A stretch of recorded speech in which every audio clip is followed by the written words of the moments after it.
Surf's up, everybody. It's Mauisnake here, and we're going to be looking at the Pinnacle outright odds for ESL Pro League. Be sure to give Pinnacle a little bit of support. Just click the link below to check their odds out. They probably have changed quite a bit since I have actually posted this video, so see what the odds are, and you can get a better feel for where these teams stand moving into the longest tournament of the year. I am not actually going to be at ESL Pro League this season. I have just moved into a new apartment in New York City, and so I'm just kind of getting my life in order. I will be providing some various forms of content to accompany the event. I will be streaming. I'm actually going to probably do a couple demo reviews. I know it's crazy. I think there's going to be a couple demos worth looking at. Be sure to subscribe to me on YouTube, and be sure to follow on Twitch, because I still have yet to run the test streams to figure out, do I want to go on Twitch or do I want to go on YouTube? These are the odds. If you don't remember how Pinnacle's outright odds work, these are the odds that every team has. If you bet on them, you will win that much X your money if they win the entire tournament. So it's basically a ranking of the teams that are in it. We're going to be looking at 16 of the teams moving into ESL Pro League, starting off, of course, with Complexity. You will win 50 times your money if you bet on Complexity to win the entire event, and I just think that it's very unlikely that Complexity are to win this. It does feel like this team has, in some ways, regressed, where it does seem like maybe the structure's a little bit more difficult for them, and I think that just kind of blending what JT wanted to do as a caller with how Elige has played the game for such a long time has proven a little bit more difficult for Complexity. Roll for roll, Elige for Fang felt like a great move, but in actuality, I think that there are some clashing philosophies, but ESL Pro League will be a great time for them to iron those out, and hopefully Complexity can make at least a decent run, and that there was some merit to signing the North American GOAT. Big Clan at IEM Cologne obviously had a very difficult time. They got bounced in the play-in. Does still seem like they're quite a ways away from recapturing the former glory that they had during the online period. What I want when I watch this team is just for Crimbo to do incredibly well. I think that he is a star in the making for this team. I know that tabseN has moved off the in-game leader role. He's sharing duties with Sin at this point. I just really don't know if that's actually helping tabseN out. I think that tabseN might be kind of stuck in what I would call IGL brain, where sometimes players and riflers in particular, once they switch off the in-game leader role back to being a rifler and supposedly supposed to being a star rifler at that for tabseN, it's just too difficult for a player like tabseN to just focus all in on his crosshair, not worry about the macro picture, and just perform to the best of his own abilities. And so I feel like this is a very awkward stage still for Big Clan. GamerLegion with 34x odds. I would say that GamerLegion has actually performed a little bit better than many of us would have suspected, given that it felt like a huge downgrade, but still I would say that they're quite a ways away. Their first opponent is Greyhound, and so I would expect that they actually can win that matchup versus Greyhound, and then they're going to play the winner of Movistars or Furia. I actually think that they could beat the winner of either of those games, and then they would actually make it pretty deep already into their group, and I think they could easily secure a playoff berth. I could imagine that GamerLegion go on a little bit of a surprise run, like find themselves in a top 12, even top 8 of this event if things go well enough for them or they improve enough, but for winning the whole thing, that's just way too far away for me. Furia, 23x odds. This is a team where also we have seen they have had major difficulties putting things together. When it comes to art and Fallen, I don't think that Fallen system has been completely figured out yet by the rest of Furia. We've seen that K Serato in particular has struggled under this new in-game leader. K Serato was supposed to be one of the 5 best riflers this year, but with how badly he has fallen off in the recent events for Furia, he might actually lose that status, and that's actually very worrying for not only Furia but for Brazil as a whole, because there's really no other great representatives right now from that region, and you would think with Fallen at the helm this team would have improved given what he was able to do in terms of over-accomplishing with that Imperial roster. And so 23x odds I think is more based off of player quality when I look at Furia than actually what I've been seeing in the server as a team. This NIP team is the first to slot themselves into the C tier. I actually think that this NIP team has really underdelivered in terms of individuals. The highest rated player for the last 3 months for this roster is Headtrick, not even scraping by with a 1.10. He's at a 1.07 for the last 3 months. Everybody else is at 1.00 or below as an individual. I was pretty excited about Hampus coming back to this team. This is in some ways a positive for Alexi B lovers, where this team actually seems to have gotten seriously worse, even though with Hampus kind of just slotting back in, you probably would have thought that this team could have actually picked up where they left off a while back, but it doesn't seem like it was that easy for them. Next up is Maus, 17x odds. In some ways, actually looks like they're picking up steam. I think they had a little bit of a rough showing at the onset where they hopped into Cologne. They were able to beat the Mongols in overtime. They beat NIP 2-0. They beat Navi 2-0, and then they lost to Vitality and Astralis, who are actually now solid teams. Like, those were both teams that made it to the playoffs of Cologne. But they actually played this Thunderpick World Championship, and they actually beat everybody kind of in that tier 2 region. Like, they beat Sampi is a team I just don't even know. 500, who I always see playing all these qualifiers, these tier 2 events. Then they beat Eternal Fire, and then they beat Big 2-0. So I actually think that this Maus team is picking up steam at the right time, and they might be slightly undervalued right here at 17x odds, but tied for them at 17x odds is Liquid, who have not shown much of anything since the Blast Fall groups. After beating G2 and FaZe, which felt like, oh my gosh, maybe this Liquid team is the best signings that we could have found, that Joka, Steve, Daps, they came together, Yakindar, and figured out these diamonds in the rough like Rainwaker and Patsy, and put something together that nobody would have expected. It's been dire since then. They lost to Astralis in a BO1, they lost to 9 in a BO3, they lost to Ence in a BO3, and the only win after the fall groups was beating Big 2-1. Their first matchup is against Virtus.Pro. I think they're definitely losing that. I think they'll make it out of their group, so I feel like Liquid are actually overvalued with these odds right now. I would easily think that Maus have a better chance of winning Pro League than Liquid. Virtus.Pro, 13.89 odds right now.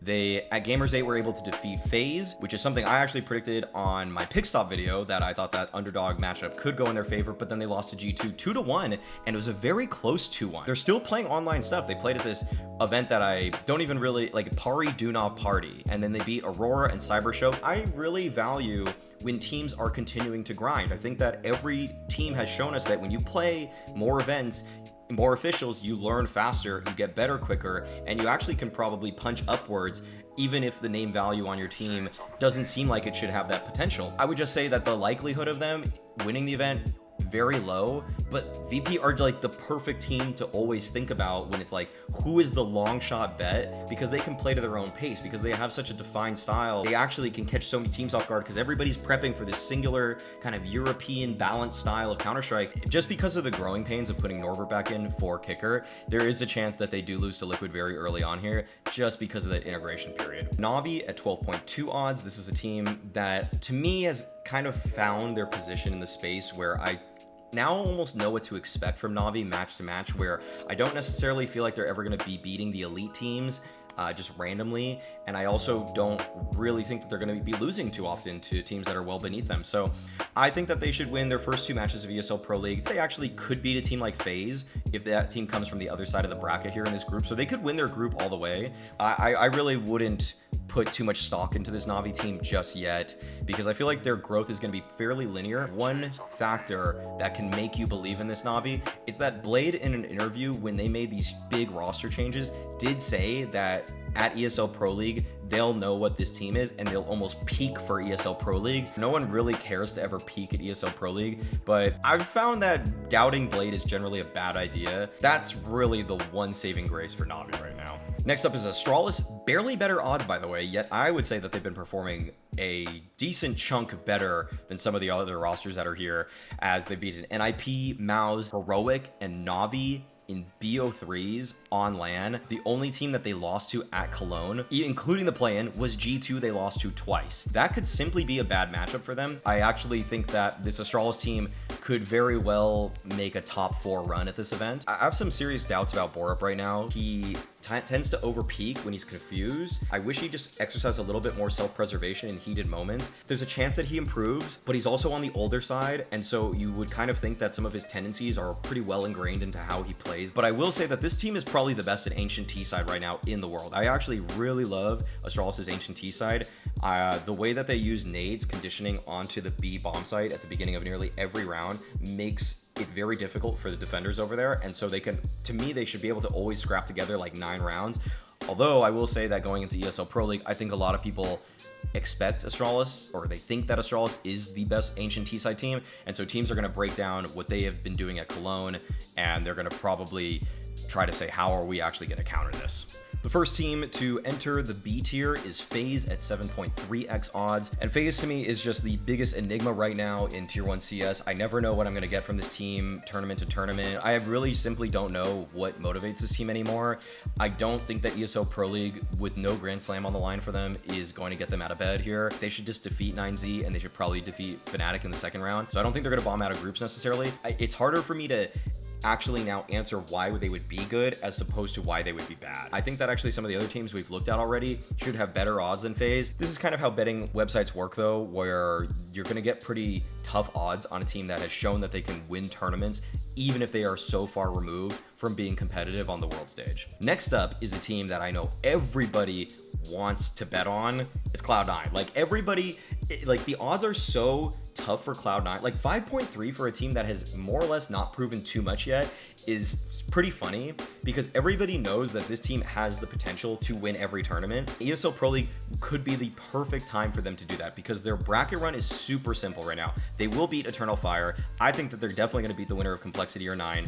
And then I think that they should probably beat VP. But if it's G2, I think that would be a little bit difficult for them. I talked about the potential for a VP upset over Cloud9. The kind of domestic matchup right there. James has just been in the past pretty good against calling against this Cloud9 core. But it's a very different team now that Electronic's calling. So who knows, honestly. It's a kind of a team that I would put a little bit of a flyer on too. Like one way that I think of outright bets, if I were to ever have done them, disclaimer, I can't bet at these events. You generally speaking have like the latest info on like how players are feeling and things like that before it's announced to the public. So I can't skew betting odds like that. But if I were to do outright odds, I'd probably take it on like 4 different teams, 1 super underdog and 2 favorites. And then I'd kind of do like a middle tier team, like a B tier team. I'd probably do 2 A tier bets, 1 B tier bet, and then probably 1 C tier bet, like a VP. I would probably do VP, C9, and then some of the teams that you're going to see in the A tier. Tied in terms of odds is Ence, 5.35, even though they have shown such consistency in some of the higher pressure games. It's not that they crumble strategically at all. I don't think that's been the case. It's just that sometimes matching firepower to firepower